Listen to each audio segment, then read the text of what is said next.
So contingent assets and contingent liabilities. So assets and liabilities idea இருக்கும். Contingent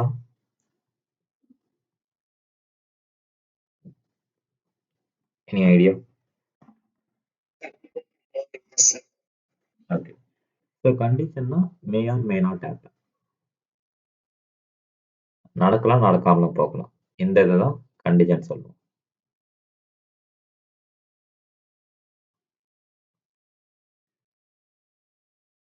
ஏபிசின்னு ஒரு company இருக்கு. XYZன்னு ஒரு company இருக்கு. இப்ப ஏபிசி கம்பெனி XYZ கம்பெனி மேல ஒரு ஷூட் ஃபைல் பண்ணிருக்காங்க. இந்த ஷூட்ல யார் வின் பண்ணுவா? ஏபிசி கம்பெனி, XYZ கம்பெனியா?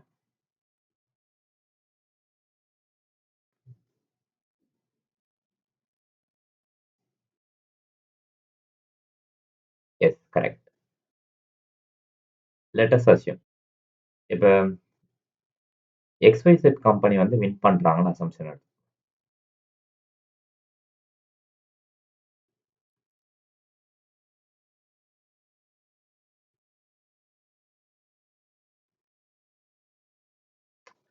பட் இமிடியேட்டா ஜட்ஜ்மெண்ட் வந்துருமா? இல்ல லேட் ஆகுமா?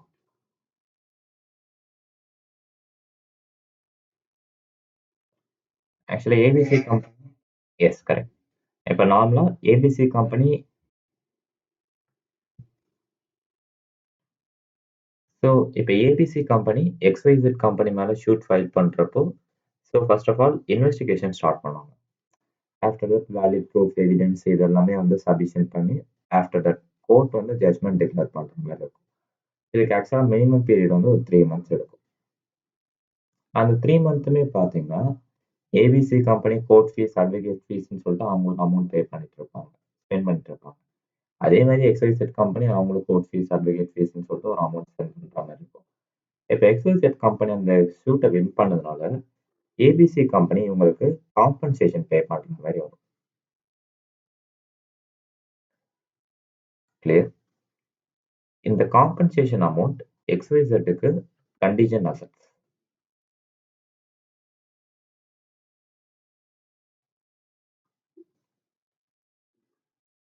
ஏன்னா ஃபியூச்சர்ல ரிசீவ் ஆகுது.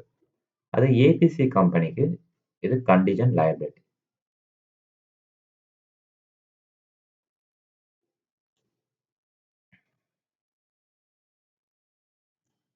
கிளியரா?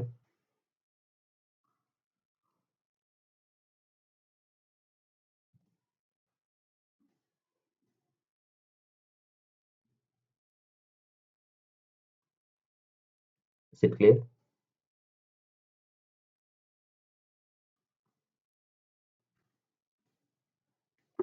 Next one. Liabilities, provision. ரெண்டுமே சேமா இல்ல டிஃபரெண்டா?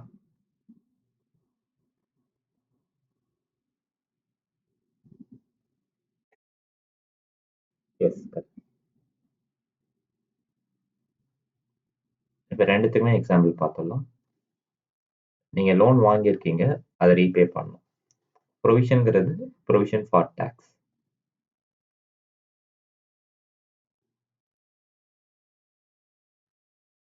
இப்ப எக்ஸாம்பிளுக்கு நீங்க 10 லேக்ஸ் லோன் வாங்கியிருக்கீங்க. லோன் வாங்கினா நீங்க திரும்ப என்ன பண்ணணும்? இன்ட்ரெஸ்டோட சேர்த்து ரீபே பண்ணணும். கரெக்டா? இது உங்களுக்கு லயபிலிட்டி. ஸோ அந்த எக்ஸாக்ட்டா அந்த அமௌண்ட் உங்களுக்கு கிளியரா தெரியும். பட் இதே டாக்ஸ்ன்னு எடுத்துக்கோங்க. டாக்ஸ்ங்கிறது ஒரு கம்பெனியோ, ஒரு இண்டிவிஜுவலோ அவங்க ப்ராஃபிட் ஏர்ன் பண்றப்போ, அதுல சம் ஆஃப் த போர்ஷன் கவர்ன்மெண்ட்க்கு டாக்ஸ் கட்டணும். லெட் அஸ் அஸ்யூம் ஏபிசின்னு ஒரு கம்பெனி இருக்காங்க. லாஸ்ட் இயர்ல கவர்ன்மெண்ட்க்கு 50 லேக்ஸ் டாக்ஸ் கட்டியிருக்காங்க.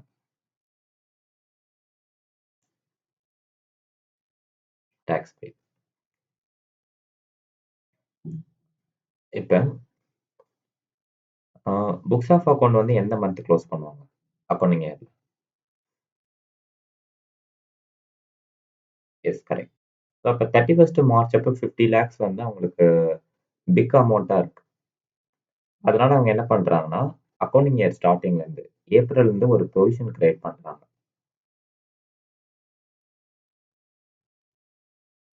ஸோ ஒரு ப்ரொவிஷன் கிரியேட் பண்ணிட்டு எவ்ரி மந்த் வந்து இதில் 5 lakhs 5 lakhsன்னு சொல்லிட்டு டெபாசிட் பண்ணுறாங்க. அக்கவுண்டிங் இயர் எண்ட் அப்போ 5 lakhs into 12 டோட்டலாக 60 lakhs இருக்கு.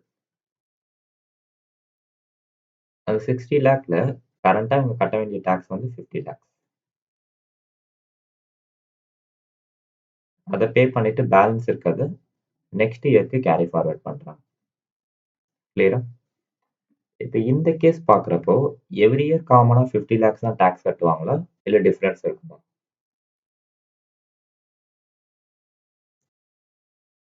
S, correct. அந்த கம்பெனி ஏர்ன் பண்ணுற ப்ராஃபிட்டை பொறுத்து டேக்ஸ் கட்டுறது டிஃப்ரெண்ட்டாக இருக்கும். இதனால தான் அதை ப்ரொவிஷன் சொல்கிறோம்.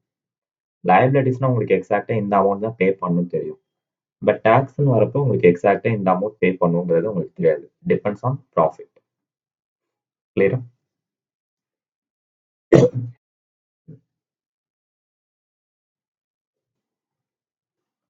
அக்கௌண்டிங் பாலிசிஸ்னா அது ஐடியா இருக்கா?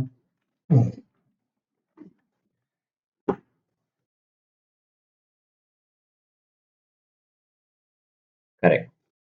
Paste on prudence, substance over materiality. ப்ரூடன்ஸ்னா ஆன்டிசிபேட்டட் லாசஸ்.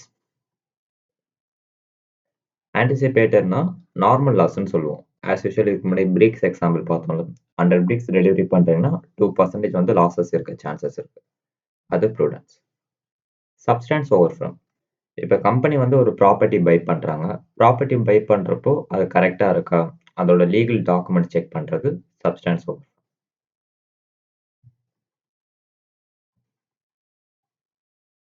மெட்டீரியாலிட்டி நீங்கள் வாங்குற குவான்டிட்டேட்டிவ் அசட்ஸ். இப்போ 10 லேப்டாப்ஸ் 50,000 வாங்குறீங்க. அந்த 10 லேப்டாப்ஸ் வந்து இப்போ கரெக்டாக யூசேஜாக இருக்கா, அதை செக் பண்ணுறது materiality.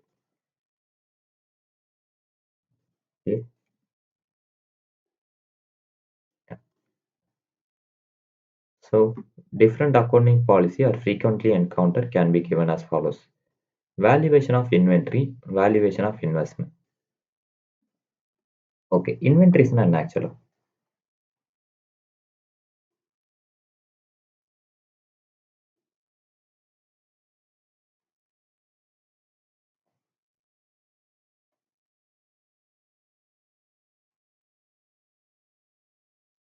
Next, the inventory is no stock.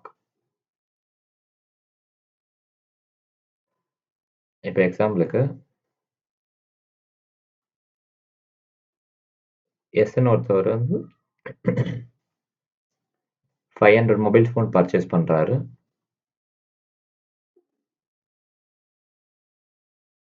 அதில் 400 மொபைல் ஃபோன் வந்து சேல் பண்ணிட்டார்.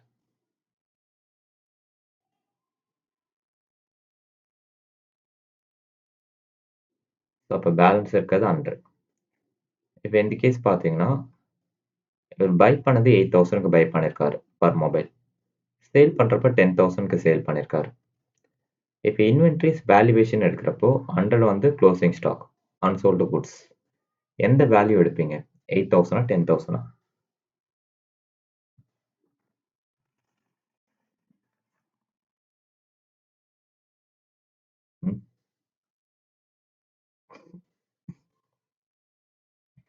8,000 10,000?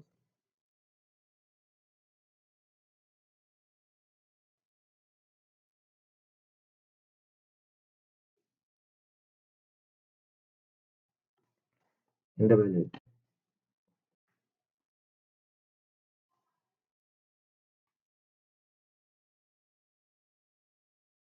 நீங்க 500 மொபைல் ஃபோன்ஸ் வந்து எஸ் வந்து பை பண்றாங்க. பை பண்றப்போ அதோட காஸ்ட் வந்து 8,000. அதுல 400 மொபைல் ஃபோன் வந்து சோல்ட் பண்றாங்க. அதோட காஸ்ட் வந்து 10,000. இப்போ 100 வந்து க்ளோசிங் ஸ்டாக்கா இருக்கு. ஸோ இப்போ இந்த ஸ்டாக் வேல்யூவேஷன்ல எந்த வேல்யூ எடுப்பாங்க? 8,000 எடுப்பாங்களா? 10,000 எடுப்பாங்க? எஸ். Whichever is less. இது வேல்யூவேஷன் ஆஃப் இன்வென்டரி. இது வேல்யூவேஷன் ஆஃப் இன்வெஸ்ட்மெண்ட்னா இப்போ எக்ஸாம்பிளுக்கு நீங்க ஓப்பனிங்ல பேங்க்ல டெபாசிட் பண்ணியிருக்கீங்க. அக்கவுண்டிங் இயர் ஓப்பனிங் அப்போ லெட் அஸ் அஸ்யூம் ஒரு 10 லேக்ஸ் வந்து இன்வெஸ்ட்மென்ட் பண்ணியிருக்கீங்க. இன்ட்ரெஸ்ட் வந்து 10%. ஸோ அப்போ இந்த இயர் எண்ட் அப்போ உங்களுக்கு அந்த இன்ட்ரெஸ்ட் அமௌண்ட் ஆட் ஆகும். 1 லேக்கா ஓப்பனிங்ல 10 லேக் இருந்திருக்கு. இயர் எண்ட்ல இந்த 1 லேக் இன்ட்ரெஸ்ட் ஆட் ஆகிட்டு 11 லேக் இருக்கும். கிளியர்? பட் சில கேசஸ்ல இது டிஃப்ரெண்ட் ஆகும். Valuation of investment.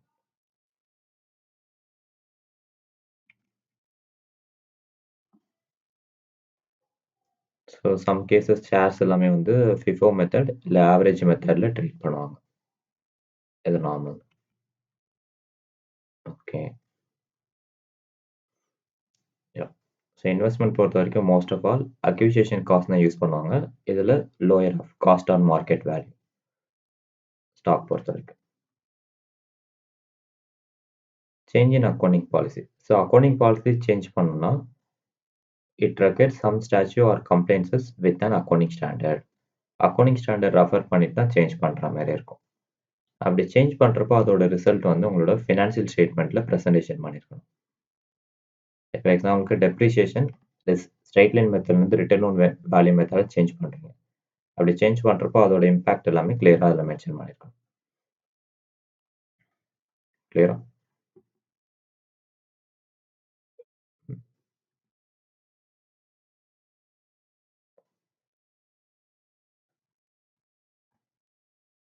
Next one accounting as a measurement discipline valuation and estimation. Okay. Okay. So மெஷர்மெண்ட்டுங்கிறது identification of objects or event base பண்ணி வருது. இப்போ க்ளோசிங் ஸ்டாக் வந்து நீங்கள் எப்போ ஃபைண்ட் அவுட் பண்ணுவீங்க? ஒன்று மந்த் எண்டு இல்லை இயர் எண்டு இந்த மாதிரி இருக்கலாம். Selection of standards of scale. Okay. ப்ராப்பராக என்ன அக்கௌண்டிங் ஸ்டாண்டர்ட் கொடுத்துருக்காங்களோ அதை ஃபாலோ பண்ணணும். Evaluation of dimension measurement standards of scale. இப்போ சில கூட்ஸ் வந்து வேஸ்டேஜ் ஆகிருக்கலாம், இல்லை சில கூட்ஸ்க்கு வந்து எக்ஸ்பைரி முடிஞ்சிருக்கலாம். ஸோ அப்போ அந்த கூட்ஸ்லாம் நீங்கள் ரிமூவ் பண்ணுற மாதிரி இருக்கும் வேல்யூவேஷன். Valuation principle. ஹிஸ்டாரிக்கல் காஸ்ட்னா அக்யூசியேஷன் காஸ்ட். நீங்கள் பர்ச்சேஸ் பண்ணப்போ என்ன காஸ்ட் இருக்கோ அதை மட்டும் மென்ஷன் பண்ணுறது.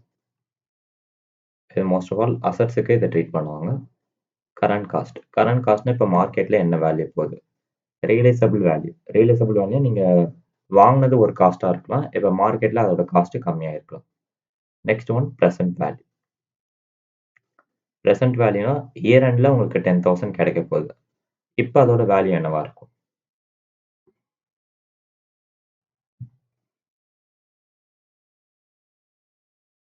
டூ தௌசண்ட் 24ல் நீங்கள் ஒரு 10,000 இன்வெஸ்ட்மெண்ட் பண்ணுறீங்க. 2025ல் அந்த 10,000 இன்வெஸ்ட்மெண்ட்டுக்கு 1000 இன்ட்ரெஸ்ட் கிடைக்குது. ஸோ உங்களுக்கு 2025ல் 1000 வந்து உங்களுக்கு ஒரு அமௌண்ட் வருது. அதோட வேல்யூ வந்து 2024ல் என்னவா இருக்கும்? கரண்ட் இயர் கம்மியாக இருக்கும். ஓகேங்களா? சம்ஸ் இதை கொடுத்துருக்கோம். ஓகே.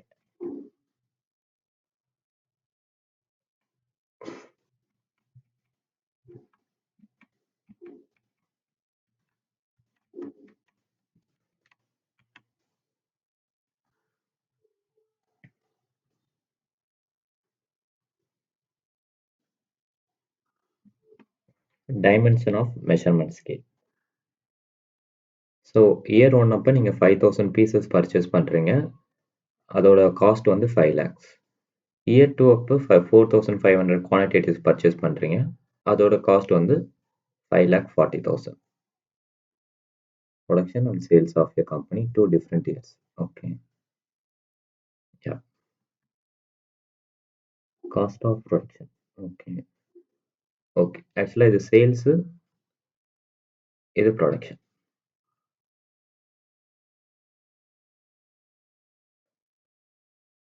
ஆக்சுவலாக ப்ரொடக்ஷன் காஸ்ட் பார்த்தீங்கன்னா 5,000 பீசஸ்க்கு 4 lakhs. ஆனால் மார்க்கெட்டில் நீங்கள் 5 lakhsக்கு சேல் பண்ணியிருக்கீங்க. ஸோ அப்போ உங்களுக்கு ப்ராஃபிட் 1 lakh இயர் ஒன்ல.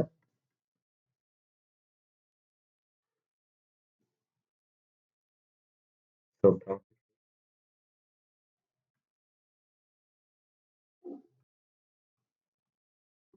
So profit case formula, sales less expenses. So year ஒன்ல பார்த்தீங்கன்னா டோட்டல் சேல்ஸ் 5 லேக்ஸ், அதோட ப்ரொடக்ஷன் காஸ்ட் 4 லேக், இப்போ ப்ராஃபிட் வந்து 1 லேக். அது இயர் டூவில் பார்த்தீங்கன்னா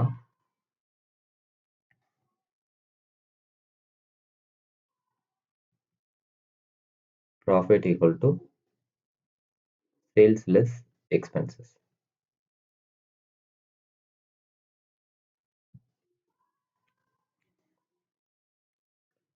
so sales 5 lakh 40, expenses 4 lakh 50. So அப்போ ப்ராஃபிட் வந்து 90,000. கிளியர்? ஆக்சுவலாக இயர் ஒன்னுக்கும் இயர் டூக்கும் டிஃப்ரென்ஸ் இருக்கு. ஸோ இயர் ஒன் பார்த்தீங்கன்னா யூனிட்ஸ் வந்து 5,000 யூனிட்ஸ் வந்து ப்ரொடியூஸ் பண்ணி சேல் பண்ணியிருக்காங்க. ஆனால் இயர் டூவில் வந்து 4,500 யூனிட்ஸ் தான் சேல் பண்ணியிருக்காங்க. ஸோ இப்போ இந்த கேஸில் ப்ராஃபிட் இன்க்ரீஸ் ஆயிருக்கா டிக்ரீஸ் ஆயிருக்கா?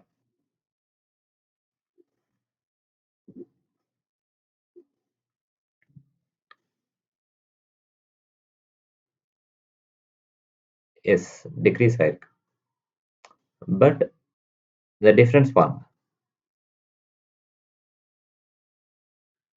இயர் ஒன்ல நீங்கள் 5,000 யூனிட்ஸ் வந்து ப்ரொடக்ஷன் பண்ணி சேல்ஸ் பண்ணியிருக்கீங்க. ஆனால் இயர் டூவில் 4,500 யூனிட்ஸ் தான் ப்ரொடியூஸ் பண்ணியிருக்கீங்க. ஸோ அப்போ உங்களுக்கு வந்து என்ன இருக்கு? இல்லை, ப்ராஃபிட் வந்து இன்க்ரீஸ் ஆயிருக்கு. ஓகே, ஸோ இது கண்டுபிடிக்கணும்னா 5,000 யூனிட்ஸ்க்கு உங்களுக்கு ப்ராஃபிட் வந்து 1 லேக். இப்போ 4,500 யூனிட்ஸ்க்கு என்னவா இருக்கும்? Cross multiple.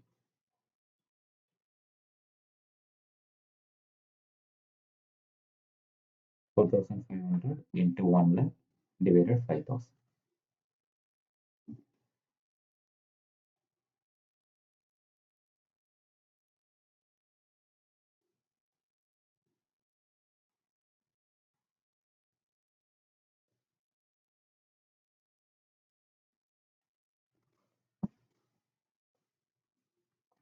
$90,000.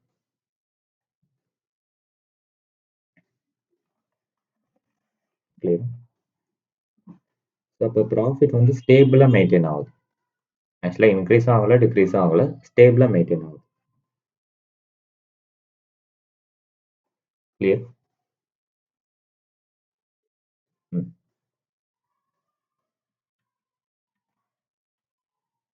Accounting as a measurement discipline. Valuation principle. Okay.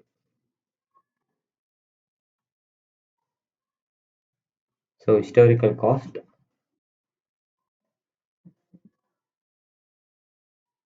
it means acquisition price. Example, businessman paid 7 lakh purchase the machine, spend 1 lakh on its installation. Acquisition costல வந்து installation cost include ஆகும். So 7 lakh plus 1 lakh 8 lakh. அப்போ historical காஸ்ட்னு பார்த்தீங்கன்னா value வந்து 8 lakh. Clear? இதே loan case பார்த்தீங்கன்னா 5 lakhs loan வாங்குறாங்க, interest வந்து 10%.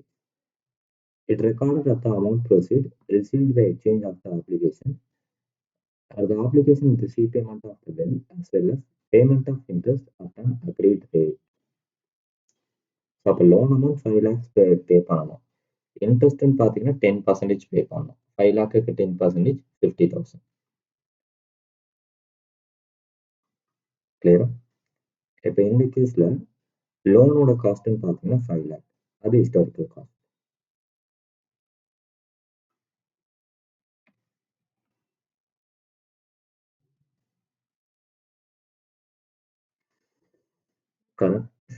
Current cost. Mr. X purchased a machine on 1st January 2011 at 7 lakh. As per historical cost base, has to record 7 lakh at the acquisition price. Okay. So 1st January 2011 அப்போ machine purchase பண்ணியிருக்காங்க, அதோட cost வந்து 7 lakh. Historical cost follow பண்ணியிருக்காங்க. On 1/1/2022, Mr. X found the poor cost 25 lakh purchase the machine. Take also that Mr. X took a loan from bank on 1/1/2011, 5 lakh at 18%, repayable at the end of 15th year together with the interest. As on 1/1/2022, the bank announced 1% prepayment of penalty on the loan amount. It is paid within 50 days from that day. Okay. So the historical cost liability is recorded 5 lakh. At the amount of proceeds received in exchange of the obligation, assets is recorded at 7 lakh. Yeah. ஆக்சுவலாக இந்த கேஸில் அங்கே என்ன சொல்லியிருக்காங்கன்னா first first ஜனவரி 2011 அப்போ ஒரு asset purchase ஒரு machine purchase பண்ணியிருக்காங்க.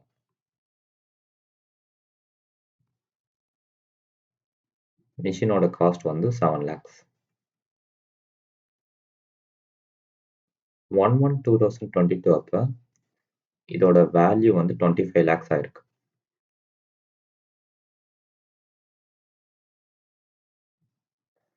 ஆனால் இந்த மிஷின் பர்ச்சேஸ் பண்ணுறப்போ 5 lakhsக்கு வந்து லோன் எடுத்திருக்காங்க.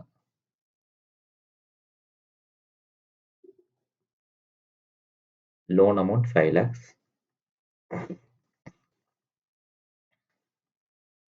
இன்ட்ரெஸ்ட் வந்து 18%. ஸோ இப்போ இன்ட்ரெஸ்ட் வந்து அவங்க 18% வந்து டியூ டேட்குள்ளே பே பண்ணனா பெனால்ட்டி வந்து 1% அடிஷ்னலாக பே பண்ணணும். 18%ஓட 1% பெனால்ட்டி வந்து ஆட் பண்ணி பே பண்ணணும். ஓகேங்களா? அப்போ இந்த கேஸில் இவங்களுக்கு லைபிலிட்டிங்கன்னு பார்த்தீங்கன்னா 5 lakhs. அசட்ஸ்ன்னு பார்த்தீங்கன்னா 7 lakhs. இதுதான் கரண்ட் வேல்யூ. கிளியரா?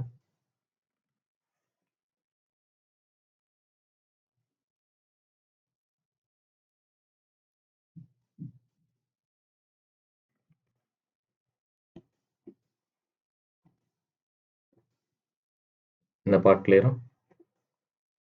ஆக்சுவலாக புக்கில் வந்து பெனால்ட்டியோட ஆட் பண்ணியிருக்காங்க. 5 lakhக்கு 1% பெனால்ட்டி எடுத்தீங்கன்னா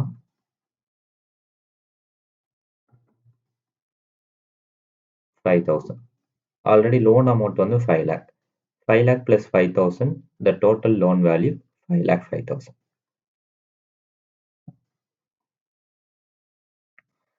This one.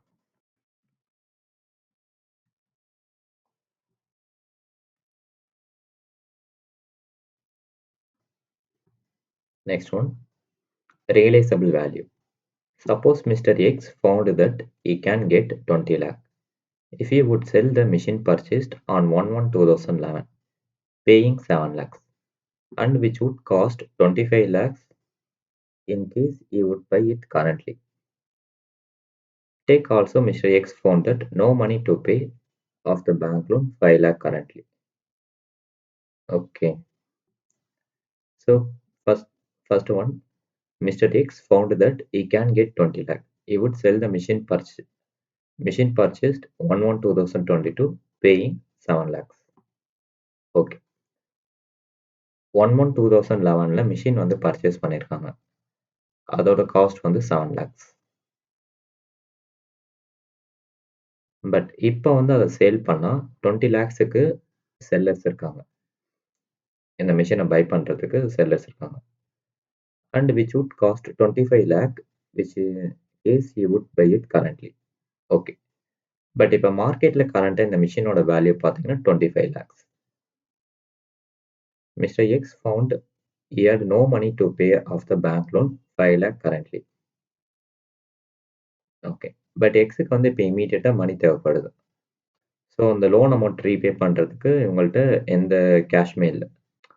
ஸோ அதனால என்ன பண்ணுறாங்கன்னா machine should be recorded 20 lakhs realizable value in the orderly for the sale, while the bank loan recorded 5 lakhs settlement value in the normal course of business. Clear? So realization value, lower cost or net realizable value, whichever is lower.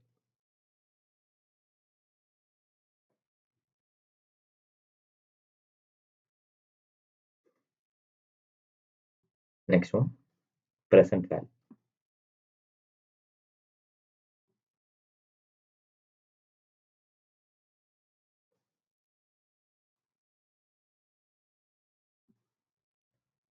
Suppose we are taking as 1/1/2022.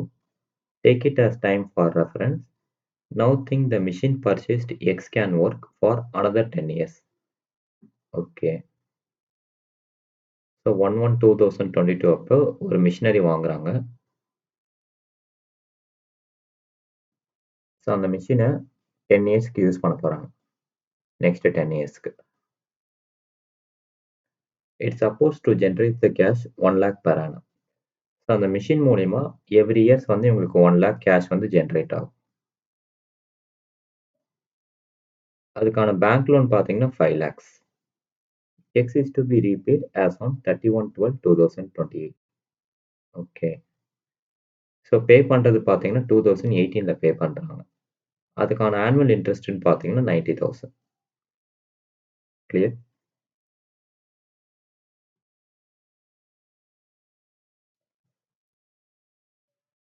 So bank loan 5 lakh, interest 90,000. So லோனை எப்போ repay பண்ணுறாங்கன்னா 31/12/2028 அப்போ repay பண்ணுறாங்க.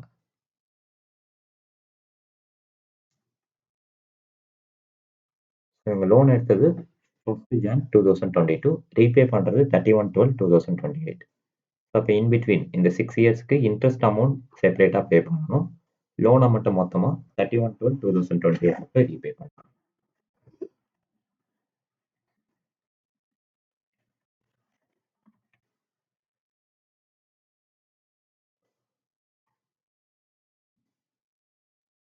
The term discount, cash inflow, cash outflow. Okay. 100 in hand, 100. Okay.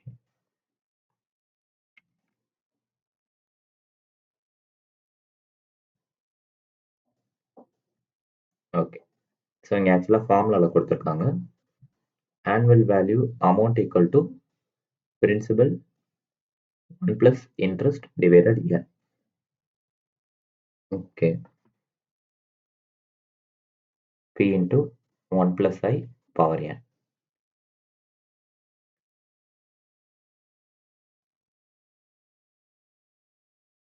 So interest percentage.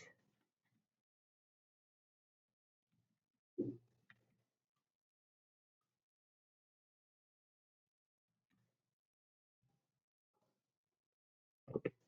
So interest வந்து 20% சொல்லிட்டு assumption எடுத்திருக்காங்க.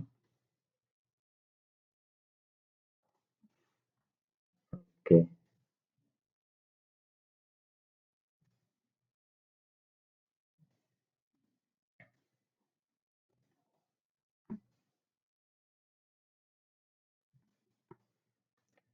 So machine purchase பண்ணது 1/1/2022. Every year books of account close பண்ணது 31st December 2023, 24, 25, 26, 7, 28. So every year வந்து உங்களுக்கு 1 lakh receive ஆகுது. அதோட present வேல்யூவை கண்டுபிடிக்கணும். எவ்ரி 10 இயர்ஸ்க்கு உங்களுக்கு கேஷ் ரிசீவ் ஆகுது. ஸோ ப்ரெசன்ட் வேல்யூ 20% எப்படி கண்டுபிடிக்கலாம்னா கேல்குலேட்டரில் 1/1.20 கேல்குலேட் பண்ணிங்கன்னா உங்களுக்கு என்ன வேல்யூ வருது?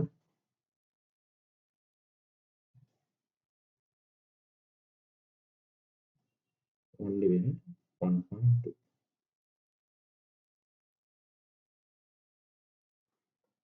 $0.833.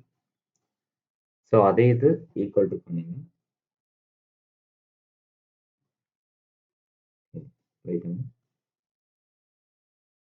ஓகே.